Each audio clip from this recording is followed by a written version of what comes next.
All right. Good evening, everyone. Welcome to ATP Live Monday. Um, I am Bemi Salaboide. Put on my glasses. All right. So welcome to ATP Live. This is a program where you get to ask any questions that you have about the health of your children, and you can get answers straight away in the next 1 hour. Of course, you can always ask your questions even after the live sessions, but you will have to head over to our Facebook group, Ask the Pediatricians, and then you can post your questions there from Mondays to Saturdays, 24 hours daily. So thank you so much for joining me. And I'm going to just try and share the videos so that everybody can see us and can hear us, and I will appreciate if you just help me do that. So you can also share and invite your friends and family to be part of the ATP Live Monday. So feel free to share the video, and let me also just make sure it is pinned to our group as well. Thank you so much, everyone. And I hope we've all recovered from the breastfeeding week. Okay. It's been a very hectic week last week where we had our breastfeeding week. That was a week before 1st to the 7th of August. So, and I hope many people are now doing the needful. As far as breastfeeding is concerned, though I was still so sad when I saw a question on our Facebook group. I think that was on Friday or Saturday, and somebody was like, "Oh, she's struggling because she can't afford to pay for a particular BMS, that is formula, for a child, and she wants to change to another one." And I'm like, "Oh my goodness, why is this person stressing herself?" Because she doesn't even need to buy any of those. And the good news is that breast milk is always free. So you don't need to be like, oh, economy is bad and you're stressing to buy formula because they are quite expensive. Whereas breast milk has not increased a dime. All right. So please, there's no need to be stressing and buying formula. If anything else, the current economic situation tells you that breastfeeding is economical, and it's not just that it's economical, it's still the best, even better than those that you're wasting your money on. That is the honest truth. So please, there's no need for anyone to be stressing and buying formula. Just breastfeed your baby because of the economic crisis. Not only because of economic crisis, because it's also the best. All right, so welcome to ATP Live. I think I've shared the videos to all the usual places. I just need to make sure they are pinned, and then we can start. But feel free to start asking your own questions. Drop your questions. If you're watching on Ask the Pediatricians Facebook group, or you're watching on our page, or you're watching on our YouTube channel, or you're watching on Instagram, you can just drop your questions straight away. But if you're watching on any of the other groups, you will have to click on the video, and then so that you can get to the page and drop your questions there, because that's where I'll be able to see your questions. So, but if you're watching on the Ask the Pediatrician Facebook group, Ask the Pediatrician Foundation Facebook page, ATP YouTube channel, or ATP Instagram page, you don't need to do any of that. I will see your question as you drop them straight away. All right. I think I've already shared the videos. Okay. All right. So let's start. I think remaining one more. So stop dropping your question. I can see some questions coming through on Instagram. I think I'll start with Instagram. I'm just doing the last pinning on one of our groups. Okay, I think I'm all done. And I can go ahead and let me close this. Let me now focus on the Facebook group. Okay, so let me start again by welcoming everyone to ATP Hour Monday. ATP Live Monday. ATP Live Monday is a program where you can ask any questions that you have about the health of your children, and I will try and answer them in the next 1 hour that I have. So thank you so much for joining me today. So let's start with Instagram people. Um, Apologies to Facebook people, but I think I always just want to start with Instagram because their questions are not that many, whereas Facebook tends to be a lot. So thank you everyone who have joined. Sorry if I can't mention all your names. Thank you. I can see you all. Okay, let's start with the first question from Emerald Artistic. Good evening, ma'am. My son has rashes on his bum. Okay, I applied pseudo cream, but there is no difference. I can't visit the hospital now. If I want a consultation with pictures, what do I do? Okay, why can't you visit the hospital? I'm not quite clear on that. Is it that the hospital on strike or anyway, you can let us know why you can't visit the hospital. All right, because your child needs a physical consultation, the child needs to see a doctor. So when it comes to rashes on the bum, there are two types of rashes.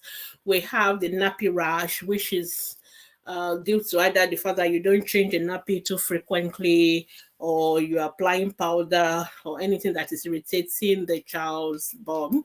And so, but like you said, if you change the diaper frequently, you use pseudo cream or any of those things, those ones will clear clearly. But sometimes children who actually have infections, like fungal infection, like you see all these red, discrete things, because it's a candida infection, it's a fungal infection, and those children will need antifungal medication before. Or if you see something that look like pus, those ones are likely bacterial infection, and they can affect the nappy area as well, the bum. So those one we need antibiotics. So we really need to say it, and then we can now tell you which one it is.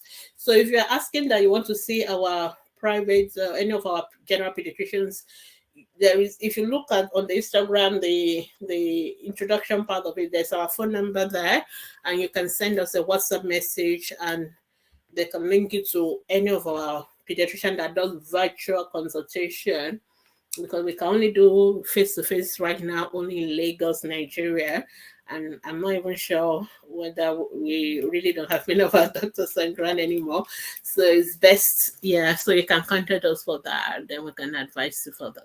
Unfortunately, we don't allow people to post pictures of the bum areas on our Facebook group and all that.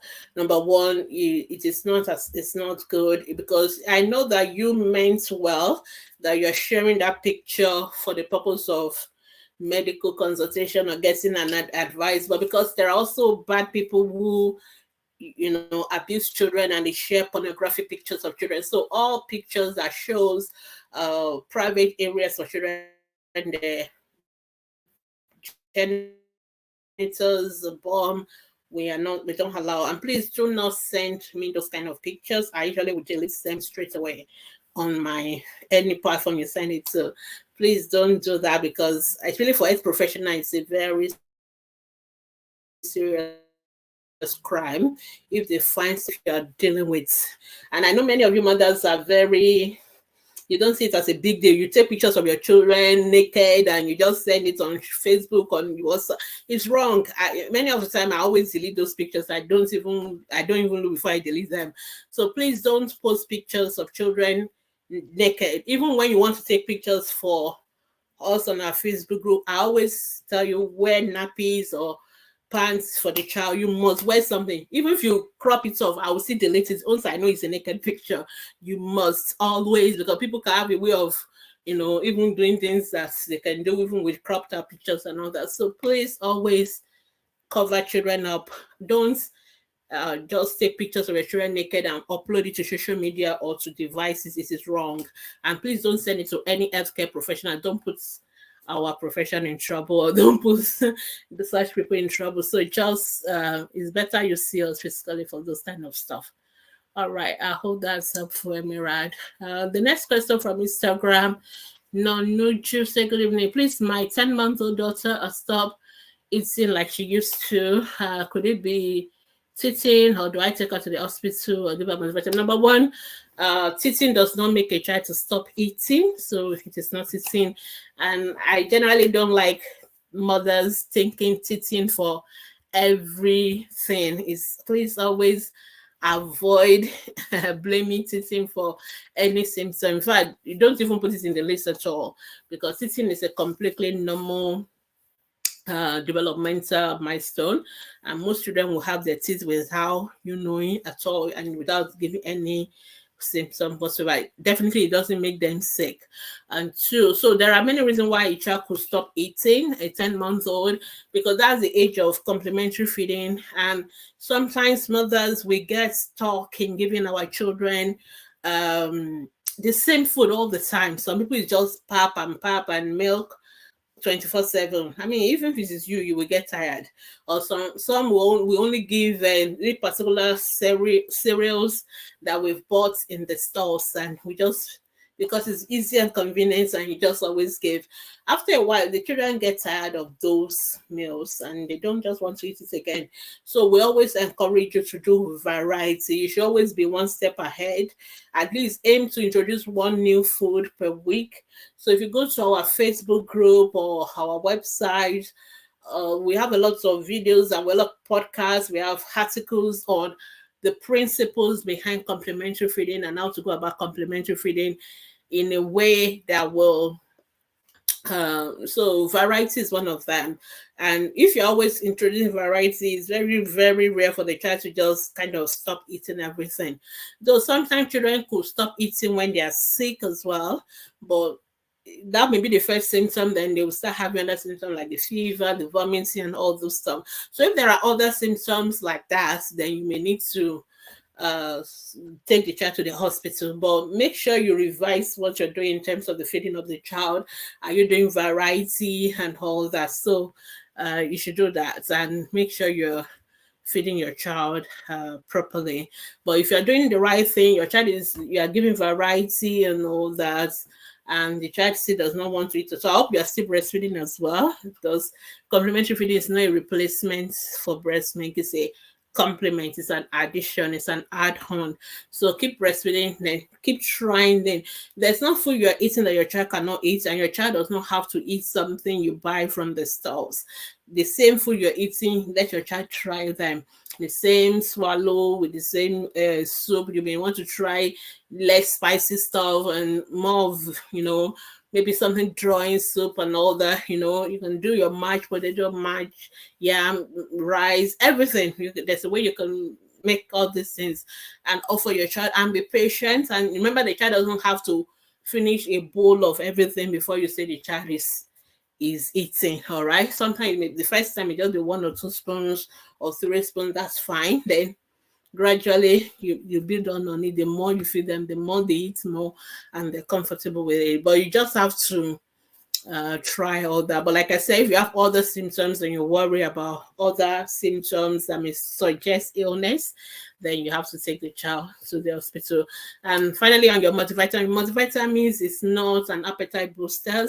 I don't know who sold that meat to parents, because a lot of parents, actually Nigerians, we always think if your child is not eating, you go and give multivitamin, they will start eating. It's not true. Vitamins are another class of food. We call them welfare food. Your children need multivitamins because most of the enzymes that digest food, they need to, the process have to be catalyzed. Enzymes need, they speed up the digestion of food and absorption of food. And most of them require those vitamins as part of the agents that will help them to do that process. We call it metabolism. So vitamins are very important for metabolism of food, digestion, absorption, and all that. But then on their own, they don't increase appetite. They don't do anything about that. So your children need to eat their vitamins. Actually, they will eat their vitamins from the fruits and the veggies and all that. The only time we give vitamins is if your child is not eating fruits and vegetables, and we know the child is at risk of vitamin deficiency. That's when multivitamins are necessary. But if your child is eating variety and is eating fruits, eating veggies and all that, that child is going to get his vitamins from food, which is our preferred option rather than from giving them those ones that the pharmacists have compound. And because those ones that they sell to you in the shops, they've added so many things to it. So many things you don't know that they've added to it, which really would, have their own issues as well. Of course, they try to keep it minimum and other, but the better option is for the child to eat their vitamins in the fruits and the veggies rather than to swallow it as tablets or syrup. So I hope that's helpful. All right, I'll take one question more from Instagram, then I'll go to Facebook. I can't see Facebook people asking questions. I hope you're there. Please ask your questions. And I hope you are here. I think people are there. All right. Good day, ma'am. Please, I relocated with my toddler, and she was here to receive a booster of oral vitamin before leaving. That's for 3.5 years. But get to Canada, I was told by the regional child, whatever. Anyway, I don't know what else you've written, but I know what you're saying. But vitamin A is not something every country gives to their children. So we give it to our children in Nigeria because we have a lot of cases of what we call vitamin deficiency blindness. So it's something that will happen. And some of us, our parents, when they start complementary feeding, we tend to wean our children on pap, milk, which doesn't have all those vitamins. And vitamin A deficiency blindness is the most preventable cause of blindness. You can imagine a child going blind for something as simple as a drop of vitamin A, and we can't recover the eyes. The eyes is gone. So to avoid that, the NAFDAC and all the federal government, Federal Ministry of Health, and all the other agencies involved have some approach to address that micronutrient deficiency. Micronutrient deficiency is what we call the eating hunger. So this is the hunger that children have, not because their tummy is not full, but because they are being filled with food that don't have vitamins in them. So, and the way we will decide to approach this is, number one, is to fortify some things with those vitamins. So we ask people that are making sugar, things that are staple food, sugar, butter, flour, things that people eat every day. We ask them to add vitamin A to it. So that's number one. So most of your sugar, butter, oil, they are all fortified with vitamin A. It's a requirement by the government for all the manufacturers of such products. So if you check on your sugar or your butter, you should see an eye icon on it. Like they draw a woman eyes on it. If you see that eye icon is a sign that that product has been fortified with vitamin A. That's number one. Number two, we decided to give our children vitamin A every 6 months because luckily for us, vitamin A is what we call a fat soluble vitamin, which means when you give it into the body, it can last for months in the body before you need to give another one. So that's why we were giving our children vitamin A every 6 months from the age of 6 months to 5 years, just to make sure that our children don't have vitamin A deficiency and the consequences of that, which the worst one is a blindness. So that's why we do that in Nigeria. So in countries where advanced countries, that's not one of the problem. I guess most of them eat veggies a lot. They have access to all these things. Malnutrition is not an issue. So most of them don't need to give their own children vitamin A because they're sure they're going to get vitamin A in their food and all that if they're doing the right thing in terms of feeding. So if you're in Canada, if your child is eating well and all that, eating carrots, eating green leafy vegetables, your child will get vitamin A from that. So there's really no need. In Nigeria, even some of you that eat well, your children are getting the vitamin A, but because we're not sure who is going to get, who is not going to get, and majority of our children more than 50% of children are still having malnutrition and all that. So every child was being given the vitamin, even those, because we know it's just every 6 months, and it's better to err on the side of caution and give the vitamin A and prevent blindness instead of asking, did your own child eat well? Did your child not eat well? So it's what we call a public health intervention to prevent micronutrient deficiency, or what we call eating hunger. And that is why we still do that. Though even in Nigeria now, I think some states are only doing it twice a year. They do it at 9 months and 15 months. They don't do it every 6 months again. But WHO recommends that in any country where there's a high prevalence of malnutrition, micronutrient deficiency, we should routinely give our children vitamin A every 6 months, and we should fortify our food so that whether the children, consciously or unconsciously, they are still protected against vitamin A. So I will not stress over it. That's the bottom line. But I just have to give you the background of explanation of why we do it and why you do not need to stress over giving your children vitamin A in Canada, hopefully. But make sure your children are eating fruits, carrots, things that have vitamin A in them a lot, and then they'll be fine. And if you check most of your products, you will see that most of them have vitamin A added to them already. And if you're not sure, you can always buy your vitamin A yourself. It's an over-the-counter drug, and you can give it to your child. It's just that you won't be able to get the high dose type that we give, the one that will last 6 months. The one you will get are those one that is daily requirements that you can give to your child. All right, let's go to Facebook. Somebody say breastfeeding fake was wow. Oh, thank you. That's a beautiful feedback. Thank you. Somebody said, what's the benefits of placing the child on the mother's breast before cutting the cord? Okay, very beautiful question. We do that a lot, and a lot of people don't know why. There are many reasons why we do that as pediatricians or obstetricians.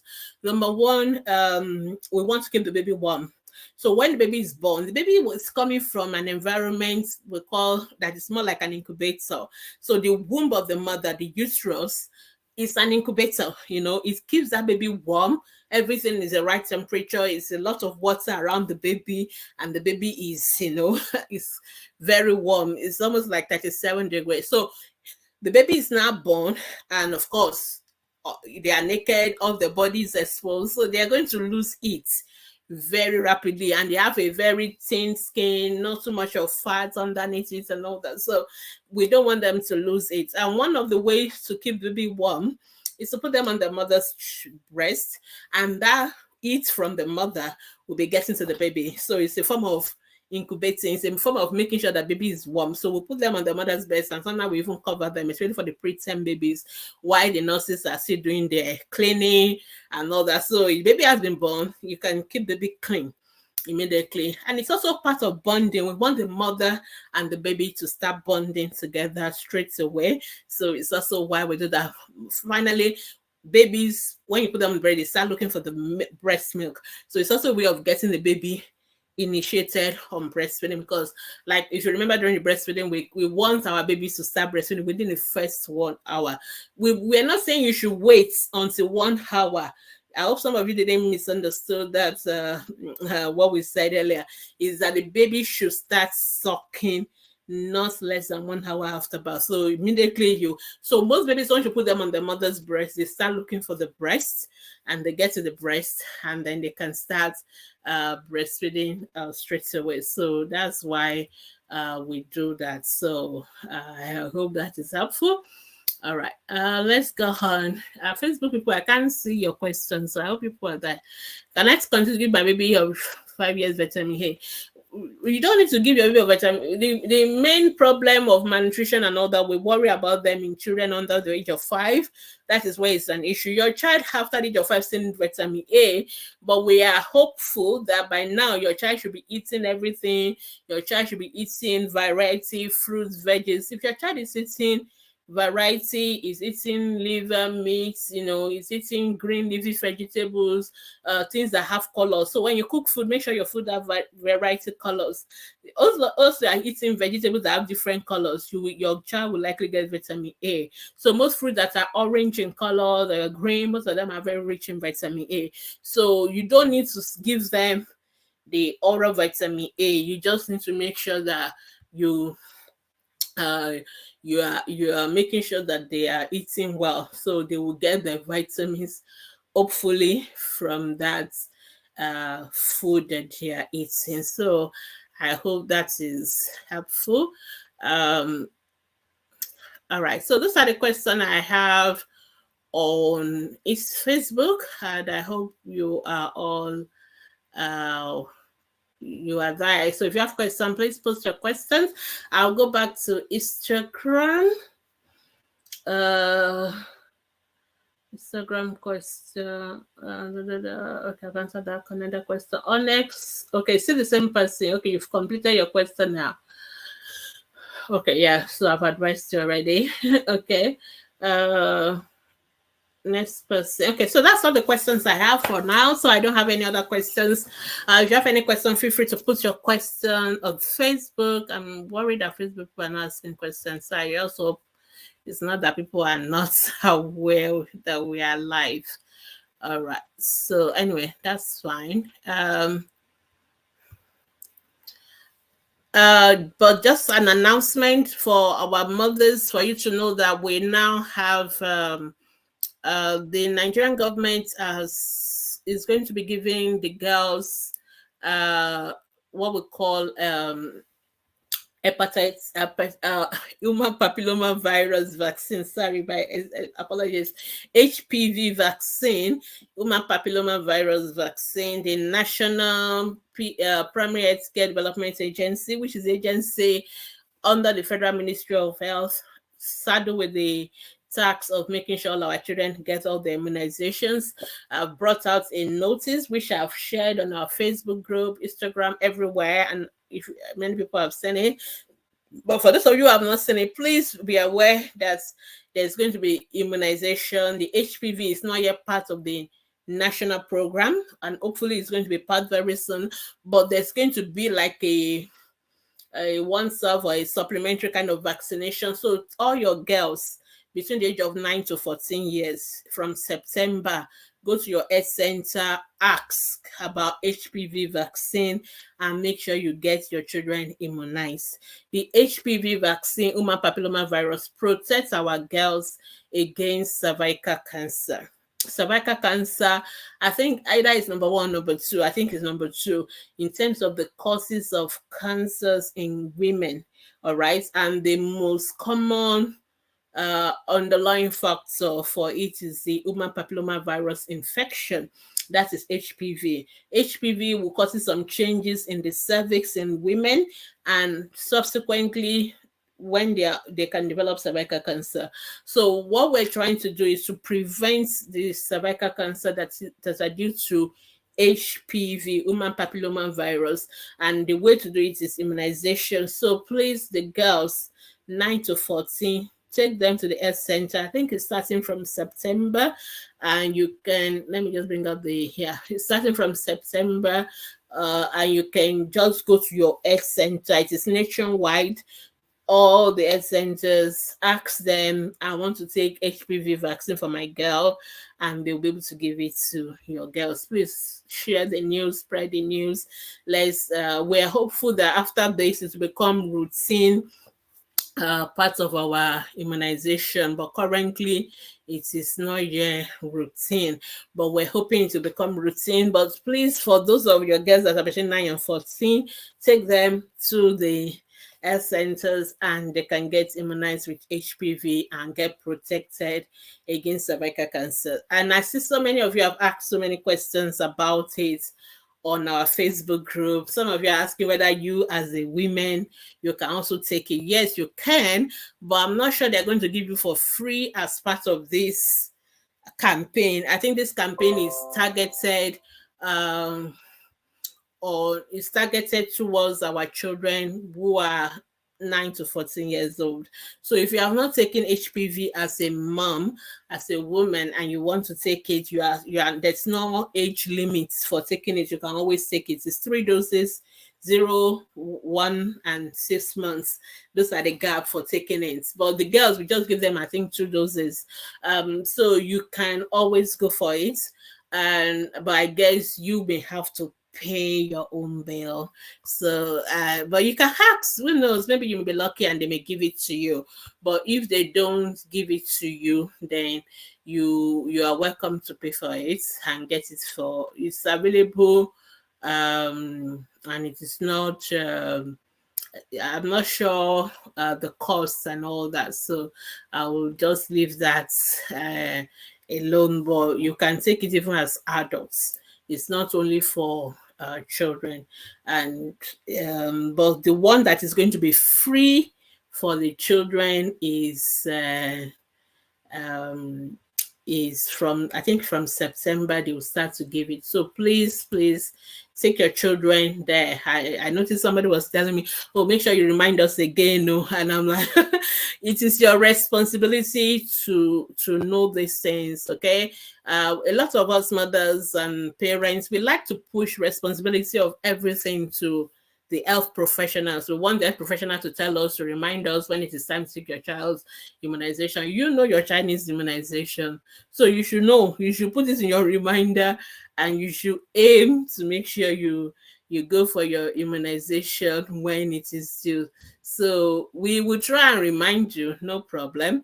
But please, if we don't remind you, I expect that we should all put it in our calendar now, and so that whenever it is time. But I think what the best option is to actually go to your health center and ask them. So when usually most of them will have the posters and they will have all those information.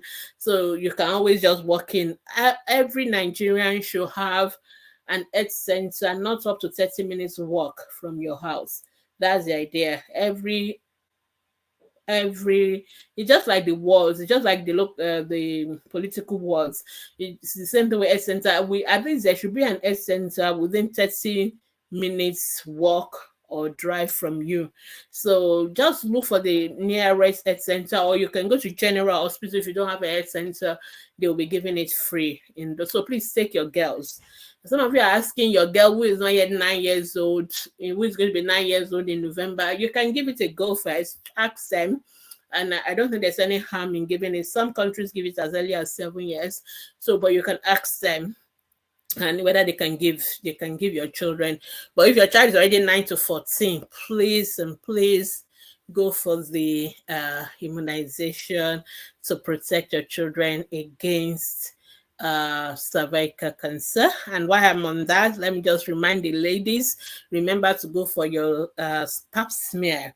Okay, so once you are already a woman of childbearing age, you should be having regular pap smear at least every 3 years. So, and the best time to do is if you have just had a baby and you're going for your postpartum check and your family planning. That's an opportunity for you to have your pap smear. So what is a pap smear?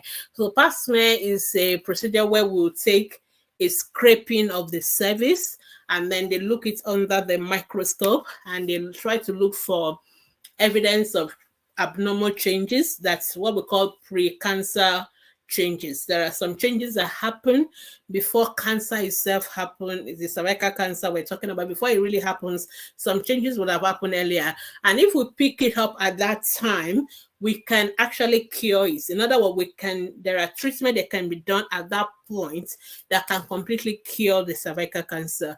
But if we don't treat at that point and it has become cancerous, then that is almost a death sentence. So please make sure you go for your pap smear for the mothers.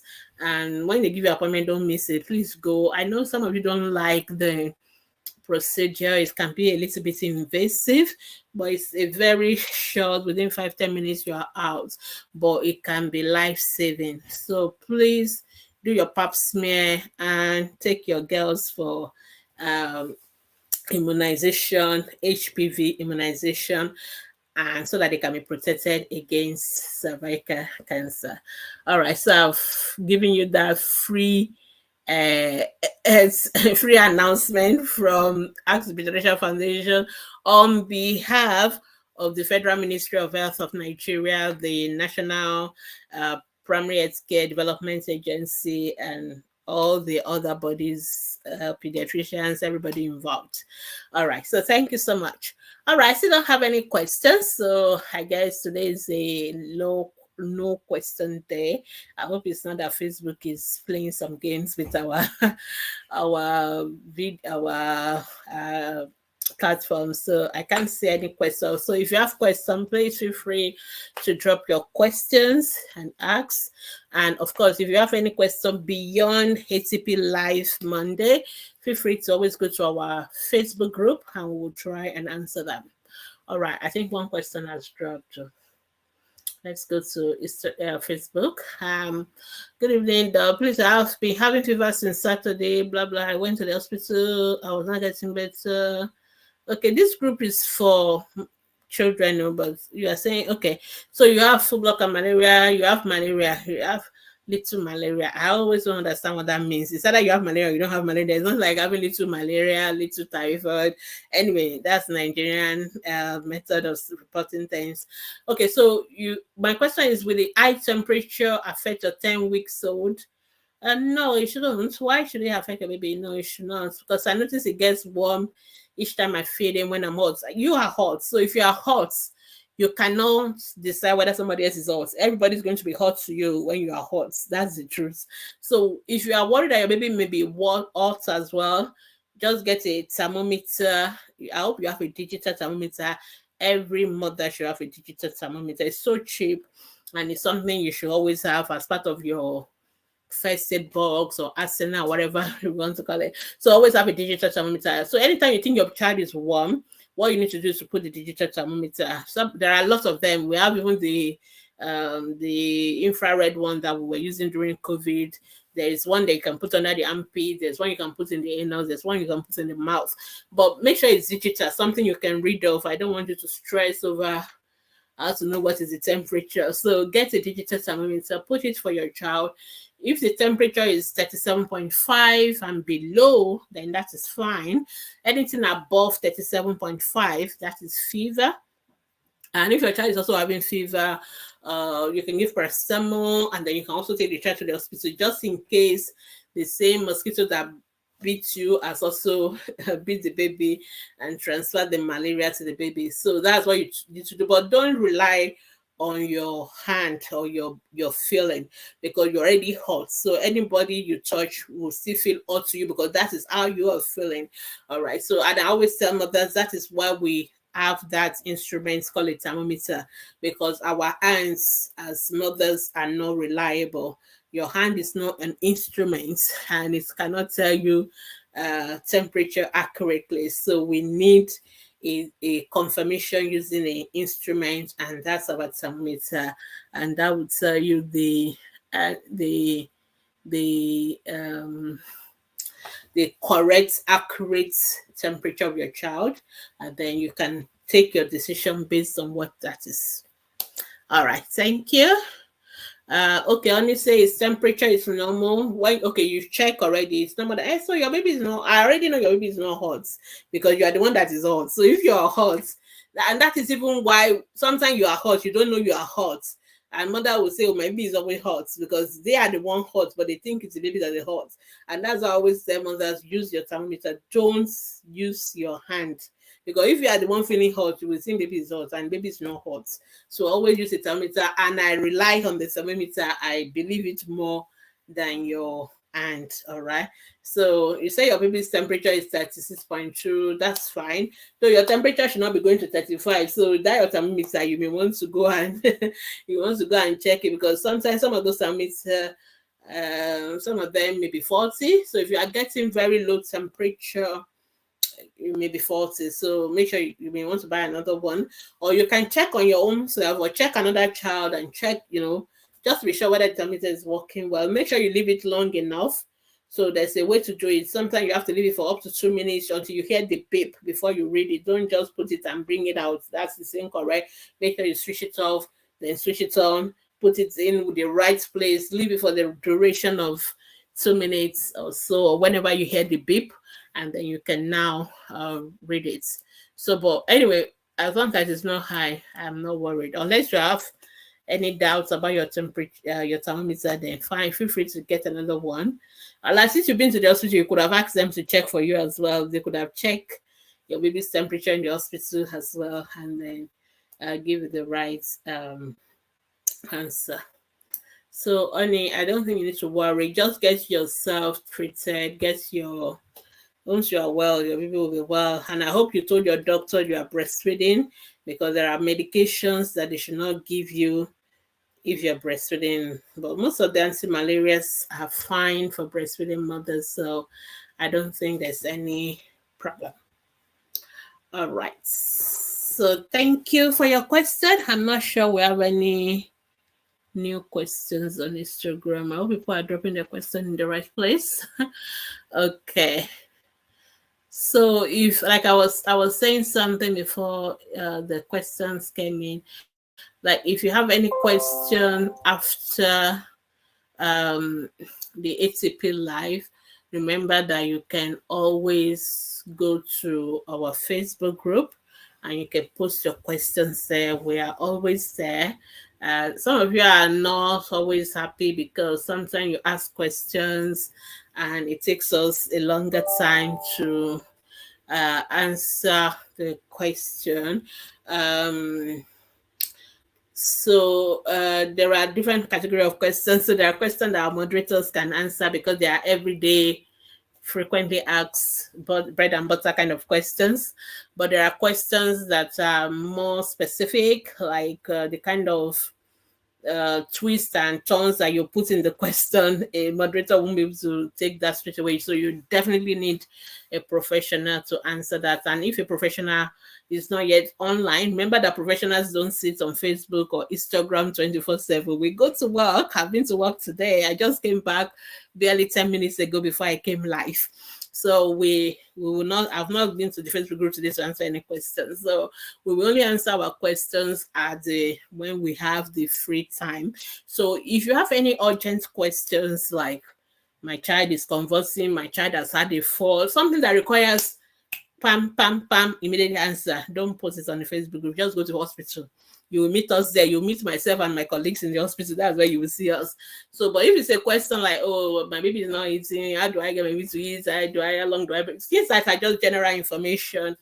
You can leave that one. We will come to it. There's no emergency about that. But anything that is urgent or an emergency that you need answer in 1 minute, 5 minutes, please don't bother post on Facebook group. Just go to the hospital. You will see all the doctors there. So I hope that's helpful. All right, next person. I've got 2 questions on Instagram now. Hello, please. Can breast milk cause rashes on the face and neck of a baby? I didn't know breast milk does not cause rashes. Yeah, I know what you're doing, but sometimes some babies sometimes drool saliva, and in the process, if you don't clean it, or maybe what you're using to clean it, sometimes you can have those kind of rashes. We call it drooling rashes and all that kind of thing. But breast milk on its own does not cause rashes.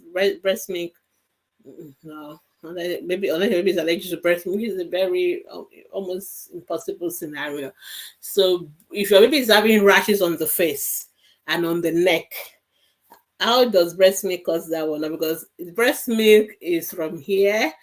So okay, unless maybe when you are breastfeeding, you spray breast milk on the face, or you spray it on the neck, which is very unlikely anyway. But it's very unlikely to breastfeed. There are many other things I can think of that can cause rashes in your baby, but breast milk is definitely not something I would think of. And I'm not really sure why you decide to think of breast milk out of all the other things, like the cream you're using, the soap you're using, the water you're using, the sponge you're using, all those things, or even your hygiene, who is touching the baby, all those things. Those are things that tend to cause rashes. If you are over breasting the baby and all those kind of things, those are the things of you're putting too much oil on the baby that is dripping down the face. Those are the things that tend to cause rashes, not breast milk. But you feel free to update your question, and I can see whether I can give you more information. All right. That's stay at home mom. I love your Instagram and stay at home mom. All right. Good evening. Can a child with ASD, age receptor defect? Okay, thank you for writing it in full, because ASD could also mean autism spectrum disorder. Okay, can your child undergo surgery for hydrocele? Why not? Your child can undergo surgery. The doctor said the ASD should resolve within 6 months. It depends. So what your question is about hydrocele and not the ASD. So are you worried about hydrocele procedure? Is a minor procedure, and they can do it under local anesthesia. They don't need to put the child to sleep to do an hydrocele. So your child can do, or they can just make the child sleep briefly. It's not a big deal procedure. So your child can go for it. So most ASD don't require surgery. Most of them close, especially if they are small, so they don't need any. So just follow your doctor's advice, really, because your doctors have all that specific information, which you are not telling me right now. So, but your doctor will know. So anything about surgery, discuss with the surgeon, discuss with the anesthetist. Those are the people that can give you specifics about it. Okay. So, like I said, hydrocele itself is not a big procedure, and they can always do it under local anesthesia. Please, how can rashes on the face and neck of the be treated? So, Rimdon, the rashes treatment depends on the cause of rashes, and a lot of people ask us these questions a lot, and many people ask that question as, I know the way you ask that question is the way other mothers said. You just said, maybe ask this rash. You just say you go and use that. Bam, like that. They know they know all the treatment for all the rashes. And I spend a lot of time trying to explain to mothers that no, that is not how it works. Okay, there are different kind of rashes, and especially for people in Yoruba culture, every rash is a lie, everything's a lie. It's not, everything's not the same thing. So there are different types of rashes caused by different things. Okay, so sometimes they even look alike, but they are not the same. So it takes a doctor seeing a child, asking you questions, and I love to use the examples of measles. A lot of mothers like to make a diagnosis of measles. Once they see a rash, bam, it is measles. But do you know there are many rashes that look like measles? We even call it that way in medicine. We call it maculopapular rash, but that's the kind of rashes you have in measles, but you can also have it in so many other things. So, for example, if your child does not have fever, does not have red eyes, does not have cough, does not have catarrh, and now has rashes, that child is not having measles. This is not, because measles, we have those things first. Measles, we have eye fever, red eyes, runny nose, and cough before you have the rash. Okay, but a child can have what look like measles rash from taking ampiclos, from taking amoxicillin, and a lot of you do that. You, any little thing, just give your children antibiotics that doctors has not prescribed. So it takes a doctor asking you questions. So when I see that rash, you, as a mother, you will not know this is measles, this is ampiclos reaction. You will just think everything is looking the same. But it is when I ask you question, has your child been sick, your child have fever, cough, catarrh, blah blah, red eyes, nothing. I look at your child temperature is normal, there's no red eyes, there's nothing, and I'm seeing a rash on the child. And then I have, I just give amoxicillin because of this, because of that, he's having diarrhea. No.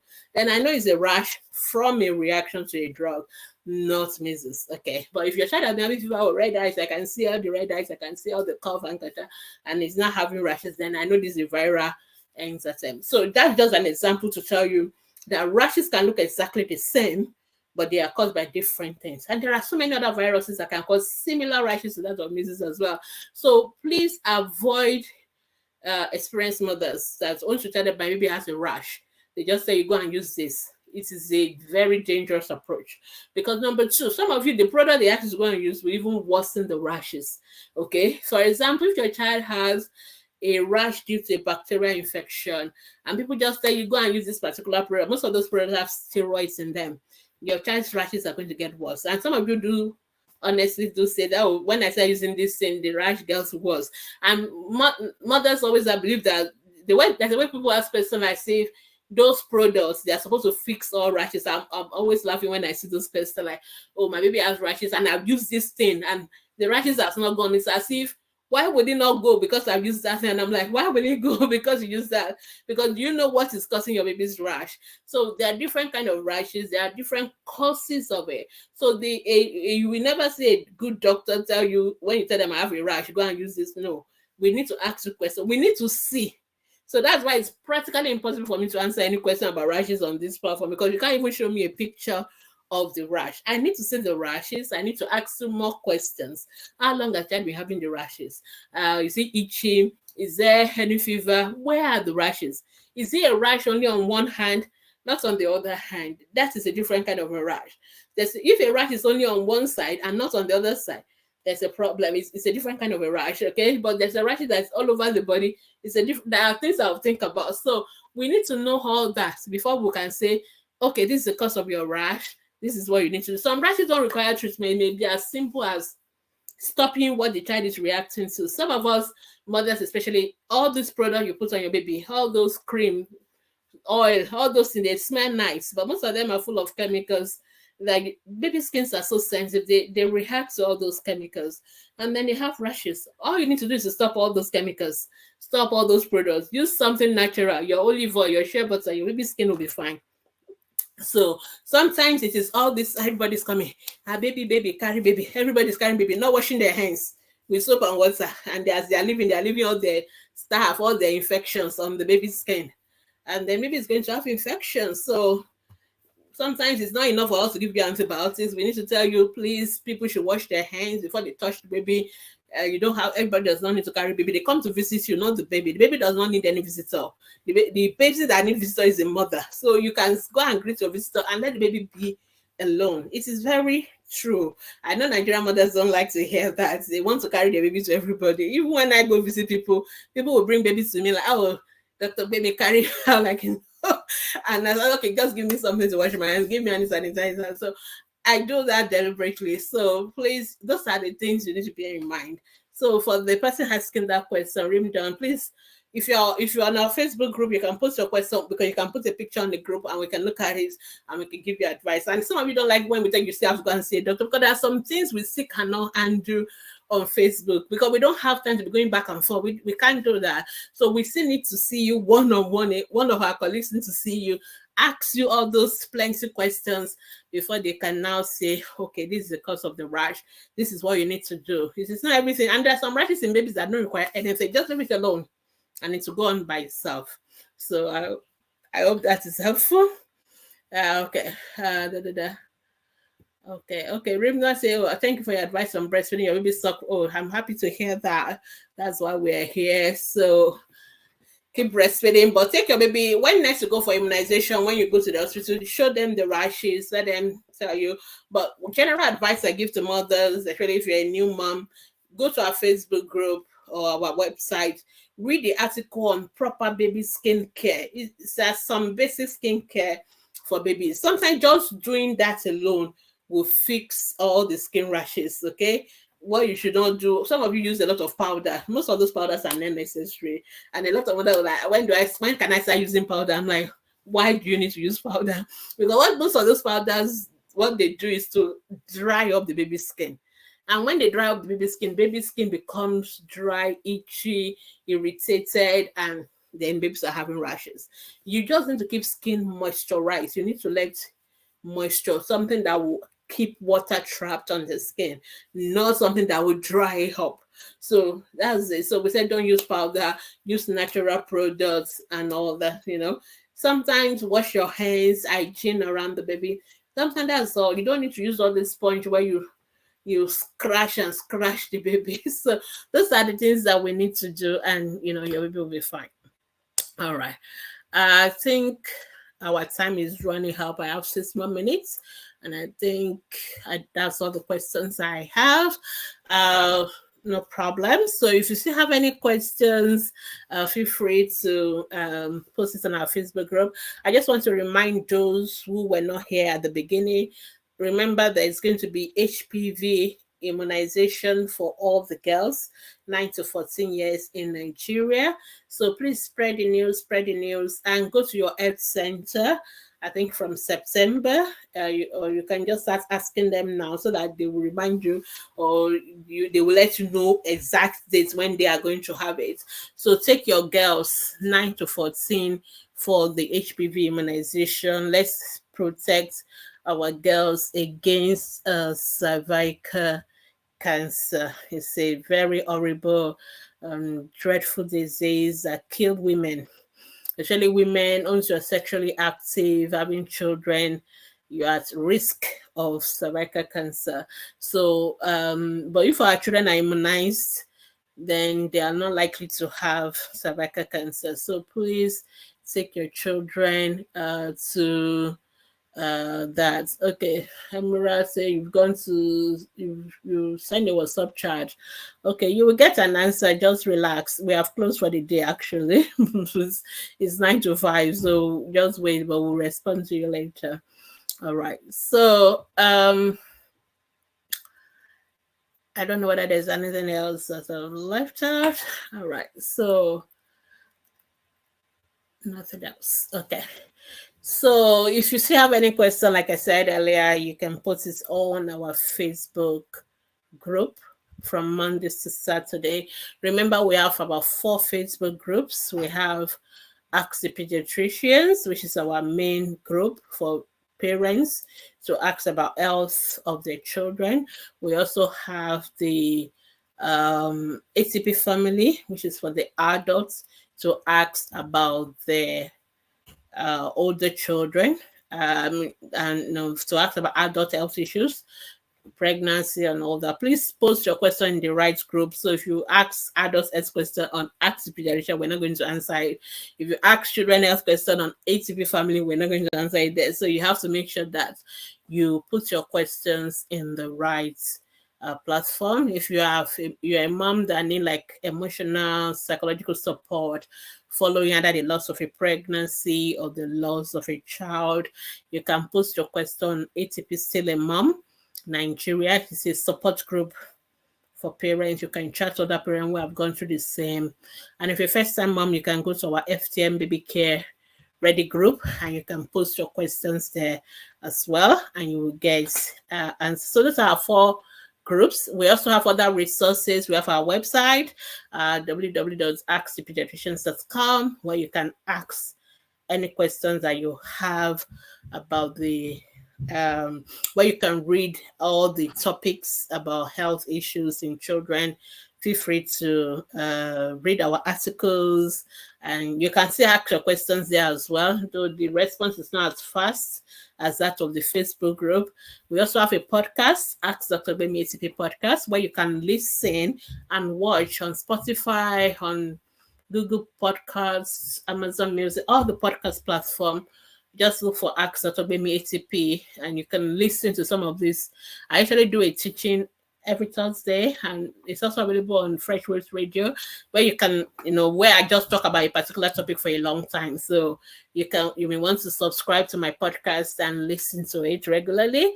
Or if you want to watch all these past videos, ATP Live, ATP Hour, you can go to our YouTube channel. It's ATP TV with double E at the end of the TV. So you can, or just search for Ask the Pediatrician Foundation on YouTube. You will come to our YouTube channel, and all the videos, including all these ATP Live Mondays, they are there on the YouTube. So if you want to revisit them again, you can always revisit them. So ATP Live Monday comes to you every Monday between 6 and 7. So it's 1 hour free question and answer session. So feel free to post your questions within 1 hour and get immediate live answers. But if you have questions that you want to ask privately and you don't want people to know your name, it's better to head up to our Facebook group and you can post it there and we will answer. So you don't always have to post your questions with your name. Some people are conscious of their family members, their friends, and their mother-in-law. Everybody's on Facebook. So when you want to post on our group, if you don't want to put your name, it is fine. You go anonymous and you can ask a question anonymously and nobody will know it is you. So you're free to also post that question anonymously on our Facebook group. And of course, Thursday, I try to do ATP hour where I do a teaching, hopefully. So we don't do that on Instagram, unfortunately, but you can check it on Facebook and YouTube channel. So thank you everyone for joining me today. For those of you who have been able to join us today. And for those who are on Facebook, I don't know what happened. I think something is really happening with you today. We didn't see many of you, but you have opportunity to put your question in the group anyway. So nothing lost for you. All right, thank you. So I will see you again next week, Monday, by God's grace, on another episode of ATP Live Monday. And keep checking our channels, our social media handles, because we post a lot of information that will help you with the health of your children. Our goal is to make sure that no child dies from preventable causes of that. So thank you. Have a wonderful evening, and it is bye from you. Bye-bye. Today is a landmark because I was able to finish it live in 1 hour, which is good. Bye, everyone. Bye.